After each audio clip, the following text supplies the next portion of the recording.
Vous êtes sur l'émission Tout est accompli, l'émission sur laquelle je vous avais déjà prêché et annoncé l'évangile éternel de Jésus-Christ de 2013 à 2015, en vous déclarant que le temps de jugement est accompli. Apocalypse 14, versets 6 à 7 est accompli selon l'ordre que j'ai reçu du Père. Dans cette phase, nous sommes, comme je vous le disais, ce n'est pas pour vous annoncer un autre message, mais c'est pour vous apporter la lumière sur la vérité de cet évangile et sur la vérité de l'avertissement de l'heure, car nous sommes dans le temps de la vérité, c'est-à-dire l'heure de la manifestation de toutes choses. Et par-dessus tout, c'est pour parler de la restauration de cet évangile, selon que le Père m'a donné la charge, après le retrait de ces ivraie, car en Dieu, il n'y a que la vérité, et c'est sa parole qui est la vérité. En parlant de l'évangile éternel, la vérité de cet évangile, cela parle de l'avènement du Fils de l'homme, son apparition du ciel, dans toute la gloire du Père, que tout œil verra. Et c'est un temps de jugement, c'est un temps de vengeance. Et quand nous lisons dans Apocalypse 14, versets 6 à 7, je vis un autre ange qui volait par le milieu du ciel, ayant un évangile éternel, pour l'annoncer aux habitants de la terre, à toute nation, à toute tribu, à toute langue et à tout peuple. Il disait d'une voix forte, craignez Dieu et donnez-lui gloire, car l'heure de son jugement est venue, et adorez celui qui a fait le ciel et la terre et la mer et les sources d'eau. C'est sur cette parole de l'Écriture que je vous ai déclaré que le temps de jugement est accompli selon l'ordre que j'ai reçu du Père. Car c'est lui qui soutient toutes choses par sa parole. C'est lui qui annonce dès le commencement ce qui n'est pas encore accompli et longtemps d'avance ce qui doit arriver parce qu'il est Dieu. Et quand nous revenons dans le verset 7, il est bien dit, craignez Dieu et donnez-lui gloire, car l'heure de son jugement est venue. Il n'est pas dit l'heure de son jugement vient. Le temps qu'il a fixé pour juger le monde est en train de venir. Non. Le temps est accompli, c'est ce que cela veut dire. L'heure de son jugement est venue, car c'est lui qui a fixé un temps pour chaque chose. Et en parlant ainsi, comme je suis en train de vous dire, cela parle de l'avènement du Fils de l'homme, son apparition du ciel, et non du milieu des fils des hommes. Nous lisons dans Apocalypse 1, le verset 7. Voici, il vient avec les nuées, et tout œil le verra, même ceux qui l'ont percé, et toutes les tribus de la terre se lamenteront à cause de lui. Oui, amen. En considérant ce passage de l'Écriture, c'est ceci qui atteste l'apparition du Fils de l'homme du ciel, son avènement, que tout œil verra, même ceux qui l'ont percé, c'est-à-dire les Juifs, et toutes les tribus de la terre se lamenteront à cause de lui. C'est-à-dire toutes les familles de la terre, toutes chair. À cause de lui, pourquoi? Parce qu'ils n'ont pas cru en lui. Car c'est lui qui est la porte du salut. Et en parlant toujours de ce jour, nous lisons dans Apocalypse 19, à partir de verset 11. Puis je vis le ciel ouvert, et voici parut un cheval blanc. Celui qui le montait s'appelle fidèle et véritable, et les juges et combat avec justice. Ses yeux étaient comme une flamme de feu. Sur sa tête étaient plusieurs diadèmes. Il avait un nom écrit que personne ne connaît, si ce n'est lui-même. Il était revêtu d'un vêtement teint de sang. Son nom est la parole de Dieu. En considérant ce passage de l'Écriture, cela parle toujours de l'avènement du Fils de l'homme, son apparition du ciel. C'est un jour de combat, c'est un jour de jugement, c'est un jour de vengeance, car c'est celui qui a annoncé longtemps d'avance car un jour de vengeance était dans mon cœur. Et cela parle de son jour, le jour unique qui s'est réservé pour entrer en jugement avec tous les hommes, tous les habitants de la terre, toutes les nations, parce que c'est lui qui est le Dieu de toutes les nations. C'est lui qui les a créés et toutes les nations l'appartiennent. Cependant, et ne l'ont pas reconnu comme leur Dieu. Et c'est ce qu'il est, le seul et unique Dieu dans les cieux et sur la terre. Et son nom, c'est Jésus-Christ. Quand nous considérons le verset 13 de ce chapitre d'Apocalypse 19, il est dit, « Et il était revêtu d'un vêtement teint de sang. Son nom est la parole de Dieu. » Qu'est-ce que cela veut dire? Son nom est la parole de Dieu. C'est-à-dire toute œuvre qui ne serait pas soutenue par sa parole, y compris tout ce qui les pratique, y compris tout ce qui les porte, c'est de le sang qu'il s'agit sur son vêtement. C'est-à-dire c'est leur destruction et d'un esprit éternel. C'est pourquoi en parlant de ce jour, on en fait allusion au jour de Noé. C'est la même chose. Et nous voici dans l'heure de la vérité. C'est pourquoi le Fils de l'homme disait, en son temps au milieu des Juifs, quand le Fils de l'homme viendra, trouvera-t-il la foi sur la terre? Car la foi vient de ce qu'on entend vient de la parole de Christ, c'est-à-dire la parole de Dieu. C'est pourquoi tout ce que je vous dis, c'est ce qui est écrit dans la parole de Dieu. Car la Bible, c'est la parole de Dieu, qui parle de Dieu et de ses œuvres. Et nous voici dans l'heure de la vérité. Car Dieu soutient toutes choses par sa parole. Nous allons évoluer. Nous allons voir la vérité sur la dîme et les dîmes. En considérant les Écritures, la Bible nous parle de 6 types de dîmes qui sont rangés en 2 groupes, c'est-à-dire la dîme et les dîmes. Il y a la dîme d'Abraham, la dîme des Lévites, la dîme de la dîme annuelle, la dîme de la 3e année et la dîme du roi. Le premier groupe, c'est la dîme.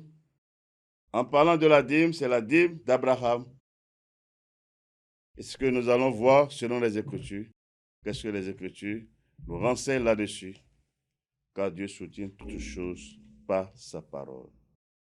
Lorsque nous lisons dans Genèse 13, le verset 2, Abraham était très riche en troupeaux, en argent et en or. En considérant ce passage de l'Écriture, il témoin était rendu que Abraham était très riche, c'est-à-dire il est fort riche en troupeaux, en argent et en or. En ce moment, il n'y avait encore eu rien de la dîme avec lui, où il était béni par son Dieu. Mais quand la dîme a intervenu dans sa vie, nous allons voir cela dans Genèse 14, à partir du verset 17 à 20. Après qu'Abraham fut revenu vainqueur du quai de la mer et des rois qui étaient avec lui, le roi de Sodome sortit à sa rencontre dans la vallée de Javé, qui est la vallée du roi. Melchisédek, roi de Salem, fit apporter du pain et du vin. Il était sacrificateur du Dieu très haut. Il bénit Abraham et dit, « Béni soit Abraham par le Dieu très haut, maître du ciel et de la terre. Béni soit le Dieu très haut qui a livré tes ennemis entre tes mains. » Et Abraham lui donna la dîme de tout. C'est ici pour la première fois qu'il y a une mention de la dîme. Et cela, c'est avec l'homme que Dieu a appelé, le seul homme que Dieu connaît, pour sa gloire, pour son salut, car c'est lui qui a les promesses. Mais si nous voyons que c'est après qu'il est allé à la guerre pour défendre son neveu, pour libérer son neveu, Lot, avec tout le peuple qui était avec lui, après qu'il est revenu vainqueur sur tous ces rois contre qui il a marché, c'est alors que Melchisédek était allé à sa rencontre. Après l'avoir béni, et en lui déclarant précisément dans le verset 20, « Béni soit le Dieu très haut qui a livré tes ennemis entre tes mains. » Et Abraham lui donna la dîme de tout. c'est-à-dire, il lui donna la dîme du butin, ce qu'il a rapporté du combat, de la guerre. C'est dans ça qu'il a donné la dîme pour la première fois. C'est dans ça qu'il a donné la dîme pour la première fois. Dans la suite, nous allons voir pourquoi il a fait ainsi. Parce que c'est un prophète de Dieu. Et lui qui avait les promesses, toutes les promesses de Dieu, c'est avec lui. Et tous ces actes sont prophétiques et justifiés par les Écritures. C'est pourquoi nous aimons la parole de Dieu, car tout est dans la parole. Après lui, parut encore Isaac. C'est pour voir si en le temps, c'était une ordonnance. Parce que c'était une ordonnance, parce que c'était dans une alliance avec Dieu, l'alliance de la circoncision, avant que, à cause de la promesse qui lui a été faite, Dieu ne manifeste la première alliance pour aboutir à la nouvelle alliance que le Fils de l'homme, Jésus-Christ, l'agneau de Dieu, Dieu béni éternellement, a amené d'un esprit éternel pour le salut éternel de quiconque croit en cela. Nous allons lire dans Genèse 25, le verset 5. Abraham donna tous ses biens à Isaac. Donc Isaac, c'est son héritier. Il a hérité tous les biens de son père Abraham. Mais cela ne s'est pas arrêté là. Si nous lisons dans Genèse 26, verset 12 à 14, Isaac sema dans ce pays et il recueillit cette année le centuple, car l'Éternel le bénit. Cet homme devint riche et il alla s'enrichissant de plus en plus jusqu'à ce qu'il devint fort riche. Il avait des troupeaux de menu bétail et des troupeaux de gros bétail, un grand nombre de serviteurs. Aussi, les Philistins lui portaient envie. Elle a dit qu'il était vachement riche, puissamment riche, et cela vient de la bénédiction de son Dieu qui l'a béni. Hormis qu'il soit l'héritier officiel d'Abraham, Dieu l'a aussi béni de façon particulière. Mais dans sa marche avec son Dieu, il n'y a pas eu mention de dîme avec Dieu. Non. Non. Et quand nous quittons là, nous allons voir du côté de Jacob. C'est au niveau de Jacob que nous allons voir que c'est lui-même qui a fait un vœu à Dieu de lui payer la dîme. Comment? Ils ont dans Genèse 28, à partir du verset 20 à 22.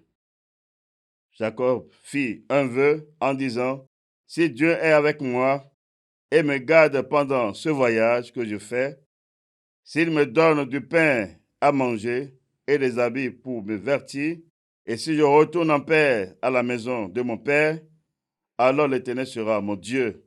Cette pierre que j'ai dressée pour monument sera la maison de Dieu, et je te donnerai la dîme de tout ce que tu me donneras. » C'est ici qu'on a vu que Jacob a fait un vœu à Dieu. Dans quel esprit? C'est après qu'il a été envoyé par son père d'aller à Padam Aram pour aller chercher sa femme.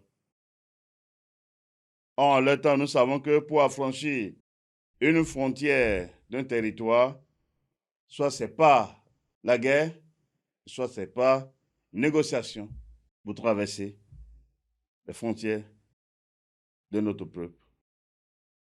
Or, il a bien mentionné dans le verset 20, « Si Dieu est avec moi et me garde pendant ce voyage que je fais. » Donc, ce n'est pas rapport à son voyage. Si Dieu le gardait, le protégeait, et qu'il n'en manquait de rien, qu'il est allé sain et sauf et revenu, c'est là il a fait cette déclaration.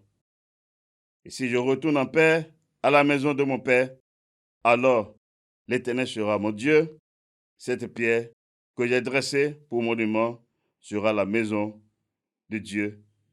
Et je te donnerai la dîme de tout ce que tu me donneras. Voilà comment cela est arrivé. Mais quand nous considérons les Écritures, dans Genèse 33, à partir du verset 18, à son retour de Padan-Aram, Jacob arriva heureusement à la ville de Sichem, dans le pays de Canaan, et il campa devant la ville. Il acheta la portion du champ où il avait dressé sa tente des fils d'Amor, père de Sichem, pour 100 kessitars. Et là, il éleva un autel qu'il appela El Elohé Israël. En considérant ce passage de l'Écriture, c'est quand il était effectivement de retour, sain et sauf, Dieu l'a ramené. Mais quand nous voyons ici, Dieu n'a pas pris la dîme chez lui, non. Cependant, on a vu dans le verset 20 qu'il a élevé un autel pour rendre grâce à Dieu. C'est ce qu'il a fait. Il n'a pas payé la dîme. Il ne peut pas payer. Dieu ne peut pas prendre ça dans sa main. Souvenez-vous qu'il est de la maison d'Abraham, de son petit-fils. Il connaît l'histoire de son grand-père, que c'est après qu'il est revenu victorieux en allant combattre ses ennemis que Melchisédek est allé et il lui a donné la dîme du butin. Il n'a pas donné la dîme de ses revenus parce qu'il était bien fort riche avant tout ceci, comme je vous l'ai montré dans Genèse 13, le verset 2. Il était déjà bien riche, mais il n'a jamais payé la dîme de ses revenus propres. Mais c'est quand il est allé à la guerre, il a remporté la victoire, les biens qu'il a enlevés, c'est dans ça qu'il a pris pour payer la dîme à Melchisédek. Et ceci, c'est une seule fois qu'il l'a fait. Donc, avant la loi, c'est Abraham seul qui a payé la dîme à Melchisédek. Pourquoi il a donc payé? Dieu est dans sa parole. Et sa parole, c'est la vérité. Pourquoi il a payé? Pourquoi il a donné la dîme? Les Écritures vont nous donner la réponse. Car Dieu est dans sa parole. Nous allons lire dans Hébreux 7, à partir du premier verset.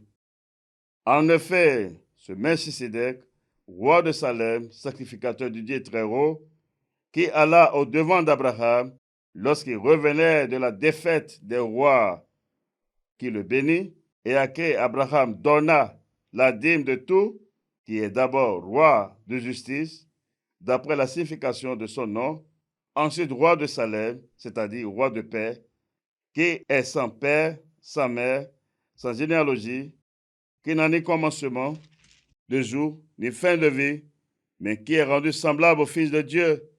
Ce Melchisédek demeure sacrificateur à perpétuité.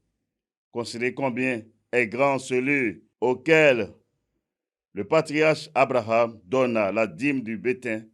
Ceux des fils de Lévi qui exercent le sacerdoce ont, d'après la loi, l'ordre de lever la dîme sur le peuple, c'est-à-dire sur le frère, qui cependant sont issus des reins d'Abraham. Et lui qui ne tirait pas de son origine, il leva la dîme sur Abraham. Et il bénit celui qui avait les promesses. Or, c'est sans contredit l'inférieur qui est béni par le supérieur. Et ici, ceux qui perçoivent la dîme sont des hommes mortels, mais là, c'est celui dont il est attesté qu'il est vivant. De plus, Lévi, qui perçoit la dîme, l'a payé, pour ainsi dire, par Abraham, car il était encore dans les reins de son père, lorsque Melchisédek alla au devant d'Abraham. Donc, du verset 1 à 10, en considérant ce passage de l'Écriture, cela porte la lumière sur ce qui était passé avec Abraham à ce sujet. Et ce que nous retenons d'abord, il n'est pas écrit et à qui Abraham donnait la dîme, mais donna. Parce que c'est une seule fois qu'il l'a fait. Parce que c'est une nation prophétique, c'est un prophète. Et lui qui avait les promesses, c'est une seule fois. Et pas qu'il donnait la dîme, régulièrement. La preuve, je vous ai montré, ce n'est pas de ses revenus, ce n'est pas de ses revenus, mais c'est du butin qu'il a donné, la dîme, comme nous pouvons encore relire dans Hébreux 7, le verset 4. Considérez combien est grand celui auquel le patriarche Abraham donna la dîme du butin. Voilà, c'est écrit. La dîme du butin, ce n'est pas la dîme de ses revenus. Il est allé à la guerre, ce qu'il a rapporté, il a ramené de la guerre, c'est dans ça qu'il a enlevé pour payer la dîme, pour donner la dîme à Melchisedec. Quand même bien qu'il était déjà fort riche en troupeaux, en argent et en or, selon les Écritures, car il est béni de Dieu. Mais ce n'est pas de ces richesses qu'il a donné la dîme. Non, c'est du butin, c'est les revenus de la guerre. Dieu ne donnait pas, c'est une seule fois qu'il a donné. Et c'est une seule fois, selon les Écritures, que Melchisedec a levé la dîme sur lui, comme le dit encore le verset 6 de Hébreux 7. Et lui qui ne tirait pas de son origine, il leva la dîme sur Abraham. Il n'est pas dit il levait, c'est une seule fois. Mais c'est une nation prophétique. Parce que c'est lui qui avait les promesses. Mais pourquoi elle a fait ainsi? Pourquoi? Lorsque nous descendons dans le verset 9 de Hébreux 7, de plus, Lévi, qui perçoit la dîme, l'a payé, pour ainsi dire par Abraham, car il était encore dans les reins de son père, lorsque Melchisedec alla au-devant d'Abraham. Ce qui veut dire quoi? En donnant la dîme à Melchisedec, Abraham annonçait la première alliance, précisément le sacerdoce lévitique, où les Lévites vont s'asseoir pour lever la dîme sur leurs frères, sur le reste du peuple.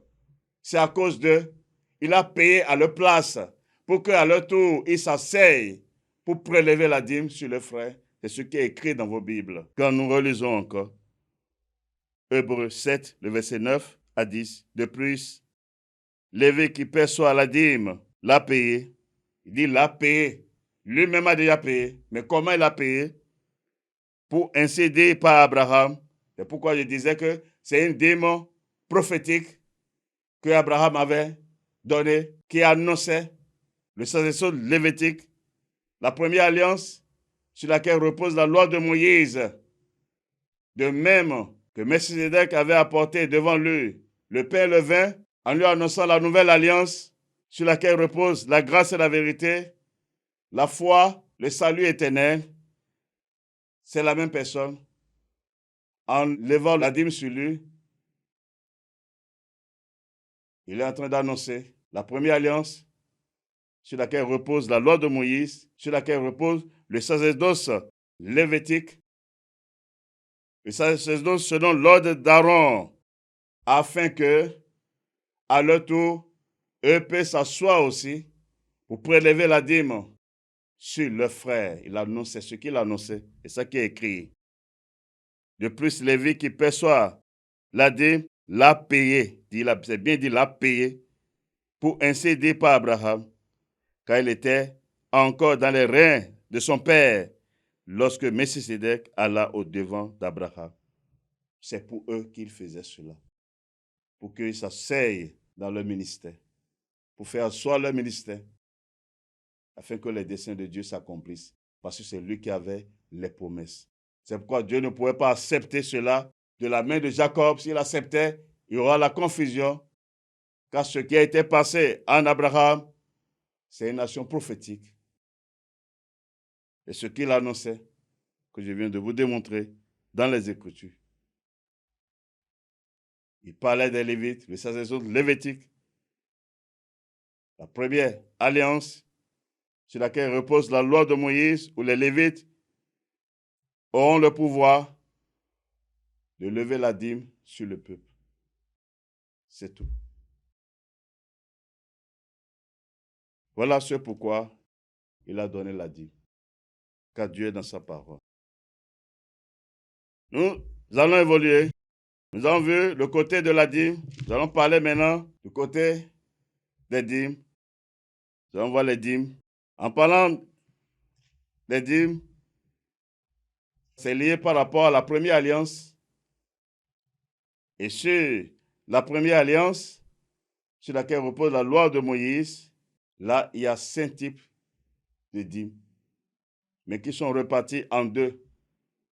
Il y a 4 types de dîmes qui est lié directement et officiellement à la loi de Moïse, car c'est après la loi de Moïse que le 5e est donné, qui est la dîme du roi, qui n'est pas lié directement à la loi de Moïse. Mais c'est après la loi que par un prophète, Dieu leur a donné cela. Nous allons voir cela selon les Écritures. Nous allons commencer par parler sur la dîme des Lévites. Mais en parlant des Lévites, qui sont-ils? Qui sont-ils? Nous allons lire dans Nombre 3, à partir du verset 5. L'Éternel parla à Moïse et dit, fais approcher la tribu de Lévi, et tu la placeras devant le sacrificateur Aaron, pour qu'elle soit à son service. Et ils auront le soin de ce qui est remis à sa garde et à la garde de toute l'assemblée devant la tente d'assignation. Et ils feront le service du tabernacle. Ils auront le soin de tous les ustensiles de la tente d'assignation et de ce qui est remis à la garde des enfants d'Israël. Et ils feront le service du tabernacle. Tu donneras les Lévites à Aaron et à ses fils. Ils lui seront entièrement donnés de la part des enfants d'Israël. Quand nous considérons ce passage, les Lévites, c'est le reste de la tribu de Lévi. C'est-à-dire quoi? Aaron fait partie de la tribu de Lévi, mais la maison d'Aaron a été détachée pour le service du sacerdoce. C'est de la maison d'Aaron que les sacrificateurs sont nommés. C'est lui qui a reçu le sacerdoce. C'est pourquoi on parle du sacerdoce selon l'ordre d'Aaron. Mais le reste de la tribu, qui sont de la même tribu que lui, c'est eux qu'on appelle les Lévites. Maintenant, eux sont les aides des sacrificateurs. C'est eux qui gardent le temple, le tabernacle. C'est eux qui entretiennent les ustensiles. C'est eux qui nettoient. C'est eux qui veillent sur tout ce qui concerne le tabernacle. C'est eux qui donnent les soins à tout ce que renferme le tabernacle. Aucun autre ne rentre dedans. Par exemple, au jour de David, Oussa, vous connaissez l'histoire, qui a été frappé de mort quand l'arche de Dieu penchait et voulait redresser. Dieu l'a frappé. Aux yeux des hommes, c'est une bonne action qu'il faisait, mais c'est parce qu'il n'est pas de la classe des Lévites. Il n'est pas parmi les Lévites. Dieu est un Dieu d'ordre. C'est aux Lévites qu'il a donné la charge là. Aucune autre tribu ne pourra pas s'approcher sous prétexte qu'il est israélite. Non. C'est la tribu là. C'est pourquoi on parle du sacerdoce lévitique. C'est eux seuls qui ont droit. C'est eux qui portent le tabernacle. C'est eux qui se chargent de tout ce qui concerne le tabernacle. C'est eux qui touchent aux ustensiles. Tout ce qu'on utilise, c'est eux qui sont choisis. C'est à leur propriété. Donc quand on parle des Lévites, vous devez avoir la pleine intelligence que c'est le reste de la tribu de Lévi, après que Dieu ait séparé la maison de Aaron pour le sacerdoce, le reste, c'est eux. Mais ils sont liés à eux en tant que des aides. Ils sont des aides. Les portiers, c'est eux qui gardent les portes du temple, du tabernacle, c'est eux qui veillent. Dans leur déplacement, c'est eux qui portaient l'âge, c'est à eux qu'il a été donné tout ce qui est lié au tabernacle, au temple, c'est à leurs soins, selon les Écritures, selon l'ordre de Dieu qu'il a établi. Donc c'est eux. Dans Nombre 18, à partir de verset 21 à 24. Je donne comme possession aux fils de Lévi toute dîme en Israël pour le service qu'ils font, le service de la tente d'assignation. Les enfants d'Israël n'approcheront plus de la tente d'assignation de peur qu'ils ne se chargent d'un péché et qu'ils ne meurent. Les Lévites feront le service de la tente d'assignation et resteront chargés de leurs iniquités. Ils n'auront point de possession au milieu des enfants d'Israël. Ce sera une loi perpétuelle parmi vos descendants. Et le verset 24, je donne comme possession aux Lévites les dîmes que les enfants d'Israël présenteront à l'Éternel par élévation. C'est pourquoi je dis, à leur égard, ils n'auront point de possession au milieu des enfants d'Israël. Voilà la loi que Dieu a établie pour eux. C'est aux Lévites qu'il a donné toute dîme que les enfants d'Israël vont lui apporter. C'est pour eux. Ce n'est pas pour les sacrificateurs. Les sacrificateurs n'ont rien à voir là-dedans. Les sacrificateurs qui sont leurs maîtres, s'ils sont vus comme leurs maîtres, eux, ça ne les concerne pas. Mais c'est pour eux qui sont les aides, les sacrificateurs, à cause du service qu'ils font. C'est eux qui doivent tout toucher. Le peuple ne peut pas toucher les choses sacrées devant Dieu. Quand c'est dit, le peuple qui ne meurt, c'est pourquoi je vous ai donné l'exemple de Oussa, qui avait touché l'âge, Dieu l'a frappé de mort. Mais si c'était eux, non. Et c'est eux qui restent chargés de toutes les iniquités des enfants d'Israël devant Dieu. C'est eux qui les couvrent. C'est leur rôle. Dieu ne voit point le peuple, c'est eux qui sont vus. Et c'est avec eux qu'ils traitent pour leur bien. Donc, c'est fort de cela que l'ordre, la loi, selon la loi de Dieu, il leur a été donné la possession de toute la dîme en Israël, que les enfants d'Israël doivent apporter à Dieu. Donc voilà, la dîme des Lévites, ce n'est pas les sacrificateurs, c'est les aides des sacrificateurs, ceux qui sont sous les sacrificateurs, ceux qui nettoient le tabernacle, qui nettoient le temple, les portiers, les chantres, ceux qui aident les sacrificateurs, qui nettoient les ustensiles, c'est eux.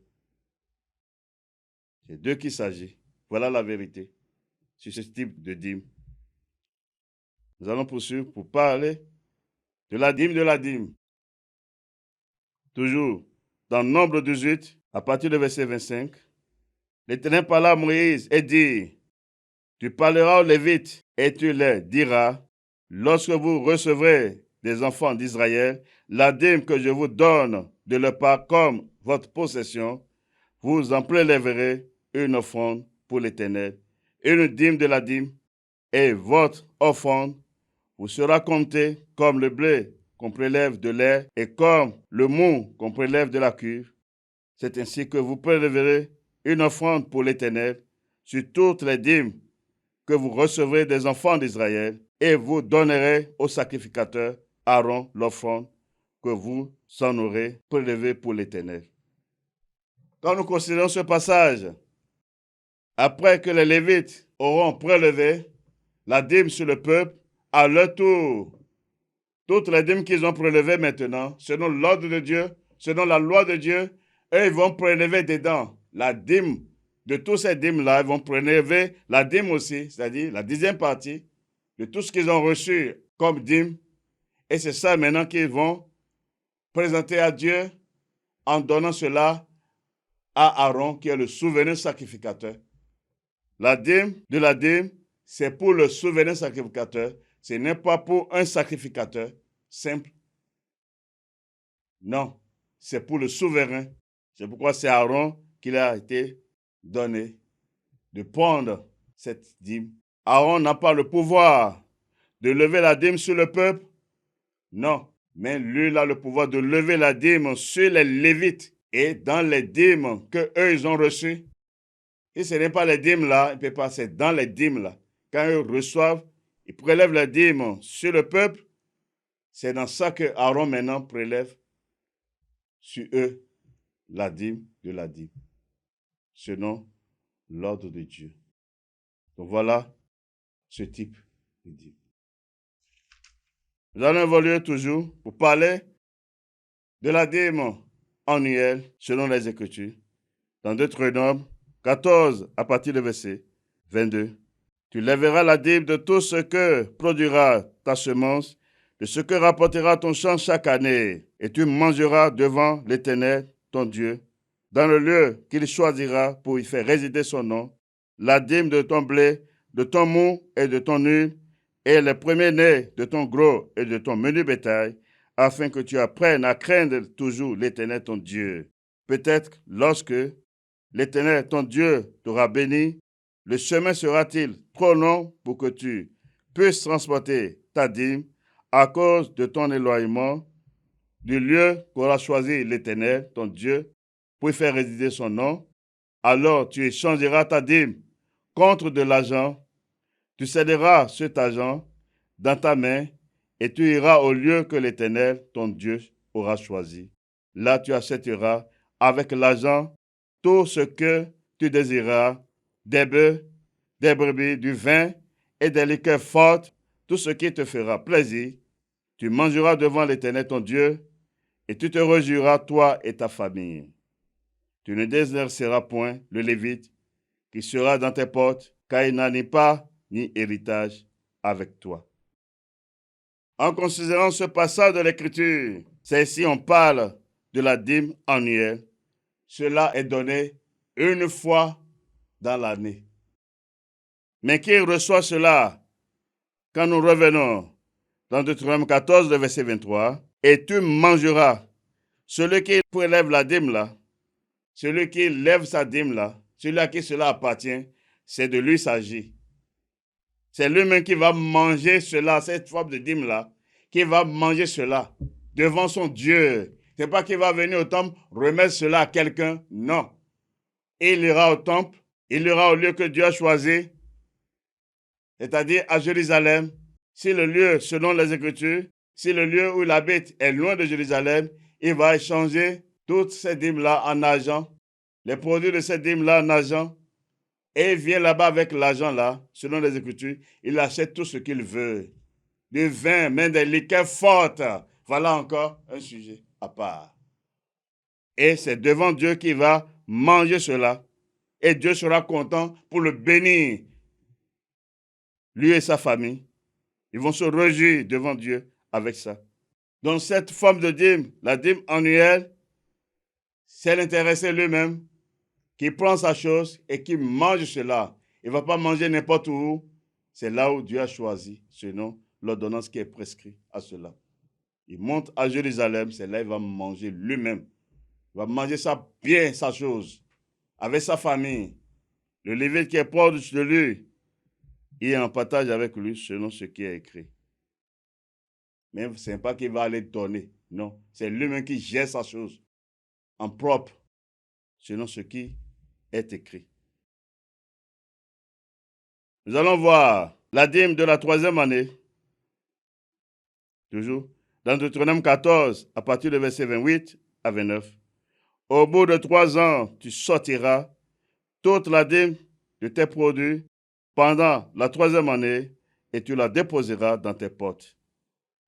Alors viendront le Lévite qui n'en est pas ni héritage avec toi, l'étranger, l'orphelin et la veuve qui seront dans tes portes, et ils mangeront et se rassasieront afin que l'Éternel ton Dieu te bénisse dans tous les travaux que tu entreprendras de tes mains. En connaissant ce passage de l'Écriture, cette forme de dîme, l'intéressé quand il va le prélever, c'est 3 ans que cela s'opère. Mais il ne va pas amener cela au temple, non. C'est bien dit, dans ses portes, c'est-à-dire dans sa maison, il va déposer là. Et c'est bien dit, le Lévite va venir prendre sa part dedans. L'étranger aussi, l'orphelin, la veuve, c'est pour eux qu'ils viennent, ils prennent ce qu'ils veulent dedans. Ils déposent là, les autres viennent, ils prennent dedans. Et c'est 3 ans que cela se passe. Mais cela, ce n'est pas pour l'amener au temple, non. C'est chez lui. Cette forme de dîme, cela se passe dans ses portes, dans sa maison. Et c'est 3 ans. Voilà les 4 types de dîmes qui sont liées à la loi de Moïse. Le cinquième, quand nous lisons dans 1 Samuel 8, nous allons parler de la dîme du roi.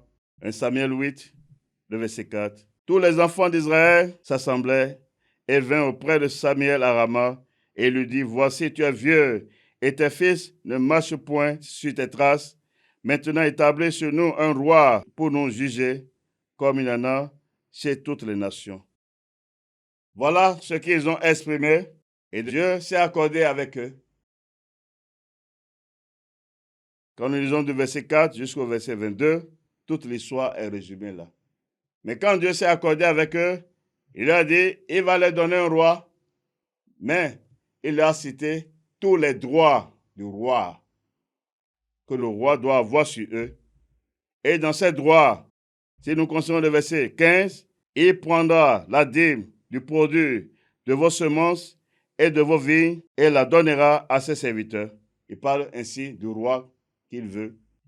Il va prélever la dîme sur eux pour pouvoir payer ses serviteurs. Le verset 17 encore, il prendra la dîme de vos troupeaux et vous-même vous serez ses esclaves. Voilà comment cela est arrivé, cette forme de dîme. C'est quand ils ont demandé à avoir un roi comme les nations, ils voient les nations.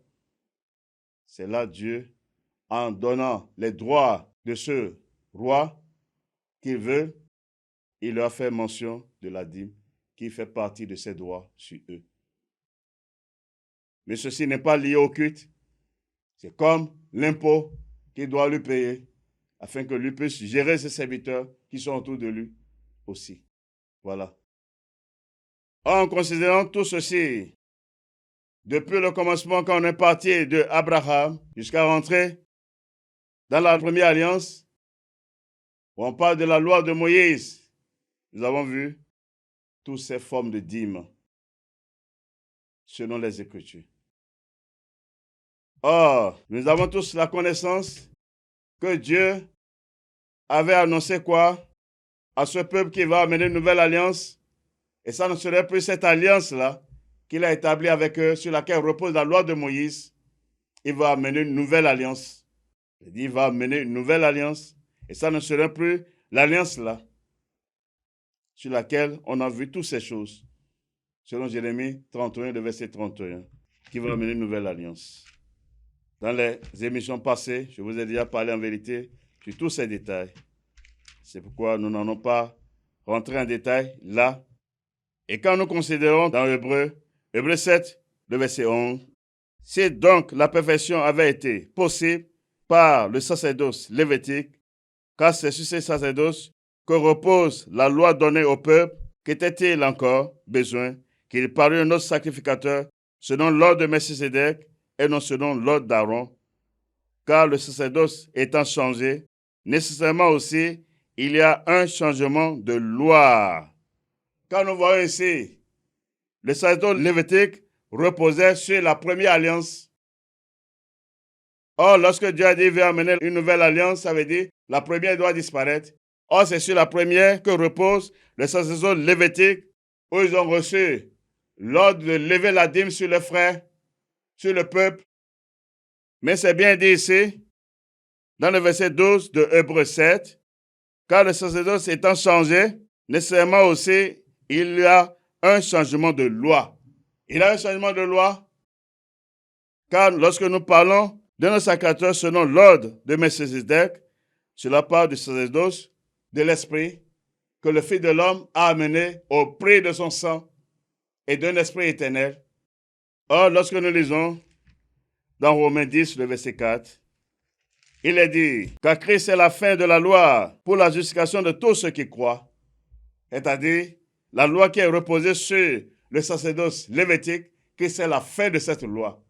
Et par ailleurs encore dans Éphésiens 2, versets 14 à 15, il est bien dit que par sa chair, il a anéanti la loi et ses ordonnances dans ses prescriptions. Maintenant, par quelle loi ou par quelle ordonnance maintenant que nous allons parler de la dîme, de prélèvement de la dîme ou de donner dîme aujourd'hui? où on parle de la nouvelle alliance, cela n'existe pas. Il n'y a aucune loi. Cela n'existe pas. Pour preuve, quand nous lisons Malachie 3, à partir du verset 7, depuis le temps de vos pères, vous vous êtes écartés de mes ordonnances. Vous ne les avez point observées. Revenez à moi, et je reviendrai à vous, dit l'Éternel des armées. Et vous dites en quoi devons-nous revenir? Un homme trompe-t-il Dieu? Car vous me trompez, et vous dites en quoi t'avons-nous trompé?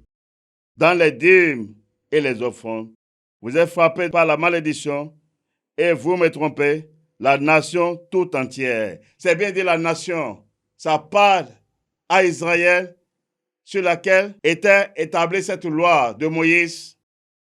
Apportez à la maison des trésors toutes les dîmes, afin qu'il y ait de la nourriture dans ma maison. Mettez-moi de la sorte à l'épreuve, dit l'Éternel des armées, et vous verrez si je n'ouvre pas pour vous les écrits des cieux, si je ne répands pas sur vous la bénédiction en abondance. Pour vous, je menacerai celui qui dévore, et il ne vous détruira pas les fruits de la terre, et la vie ne sera pas stérile dans vos campagnes, dit l'Éternel des armées. Toutes les nations vous diront heureux, car vous serez un pays de délices, dit l'Éternel des armées. Malachie, c'est un homme de la loi. Malachie n'est pas un chrétien. Malachie n'est pas apparu sur la nouvelle alliance. Non, c'est un homme de la loi. Et il parle à Israël, à qui Dieu a donné la loi de Moïse, la première alliance. C'est à eux qu'il est en train de parler. Et pour preuve, dans Malachie 4, verset 4, souvenez-vous de la loi de Moïse, mon serviteur, auquel j'ai prescrit en rêve pour tout Israël des préceptes et des ordonnances. Voilà la vérité. Voilà la vérité. Voilà la vérité. Au commencement de son œuvre, c'est bien dit dans Malachie 1, le verset 1, oracle, parole de l'Éternel à Israël, pas Malachie. C'est à Israël à qui Dieu a donné sa loi, le livre de Moïse, la première alliance. C'est d'eux qu'il s'agit. Malachie n'est pas un chrétien. Il est un prophète de la loi de Moïse. Il n'est pas un prophète de Christ dans l'église. Non. Malachie pas est dîme par rapport à la dîme des Lévites, la dîme annuelle qui sont liées au temple, qu'on doit apporter au temple. Or, si le sacerdoce a été changé, comment est-ce que c'est possible qu'on parle de la dîme encore aujourd'hui? C'est pourquoi vous devez savoir que c'est l'œuvre de l'Antéchrist. On ne peut pas payer la dîme aujourd'hui. Personne ne peut parler de la dîme aujourd'hui. C'est l'œuvre de l'Antéchrist. Et le comble, celui qui est tel, dit que Christ n'est pas venu dans la chair, il s'oppose à l'œuvre de Dieu, car ceux qui prélevaient la dîme, ils sont restés chargés des iniquités du peuple. Or, Christ est venu avec la nouvelle alliance, avec son sang, et par son sang, il a aboli le péché une fois pour toutes. Il a obtenu une rédemption éternelle. Or, celui qui dit qu'il donne dîme, aujourd'hui, c'est sur quelle base, sur quelle ordonnance, sur quelle loi? Vous devez savoir que c'est l'œuvre de l'Antéchrist. Christ, c'est la fin de la loi. C'est pourquoi vous n'allez trouver dans la Bible aucun verset de la Nouvelle Alliance qui parle de la dîme avec l'Église, avec les serviteurs de Christ. Non, c'est dans la loi. La preuve, c'est Malachie que tous utilisent. Et quoi, il dit que vous n'êtes pas les églises de Dieu. Malachie n'est pas chrétien. Malachie, il est de la loi de Moïse. C'est un prophète de la loi de Moïse. Un prophète de la première alliance. Craignez Dieu. Craignez Dieu. Je vous ai parlé en vérité. Je vous ai parlé le matin. Mais voici encore le soir en train de vous parler. Mais je n'ai que peu de temps. Craignez Dieu. Sortez de ces abominations. Car c'est l'œuvre de l'Antichrist. Celui qui était dit que Christ n'est pas venu en chair. Christ n'a pas versé son sang. C'est pourquoi il est écrit. Et que toutes les tribus de la terre se lamentent en cause de lui. Parce qu'ils n'ont pas cru en lui. Ils n'ont pas reconnu son œuvre. Et c'est ce que l'un des apôtres disait, lorsqu'il paraîtra du ciel, c'est pour punir ceux qui ne connaissent pas Dieu et ceux qui n'obéissent pas à son évangile. Car l'évangile de Christ dit que quoi? Christ est la fin de la loi. Il a tout accompli. C'est pourquoi au bois, il a crié, tout est accompli. Et cette loi a pris fin. la loi de Moïse, qui donnait le pouvoir aux Lévites de prélever la dîme. Voilà la vérité. Craignez Dieu, sortez de ces abominations, car nous sommes dans la dernière heure. Je vous ai parlé en vérité. Je vous ai déjà parlé en vérité. Lorsque Babylone va disparaître, aussitôt, vous verrez l'apparition de l'Antéchrist. C'est dans ça que nous sommes. C'est dans ça que nous sommes. Son apparition, vous verrez cela. Vous verrez cela. Et je vous ai averti, Apocalypse 14, le verset 9, et un autre ange, un troisième ange, les suivit en disant, d'une voix forte, si quelqu'un adore la bête et son image et reçoit une marque sur son front ou sur sa main, il boira lui aussi du vin de la fureur de Dieu, versé sans mélange dans la coupe de sa colère. Il sera tourmenté dans le feu et le soufre devant le saint ange et devant l'agneau, et la fumée de leur tourment monte au ciel des siècles. Ils n'ont de repos, ni jour ni nuit, ceux qui adorent la bête et son image, et quiconque reçoit la marque de son nom. Que celui qui a d'oreilles pour écouter, écoute. Que celui à qui il a été donné de comprendre, comprenne cela. Nous sommes venus à la fin de l'émission.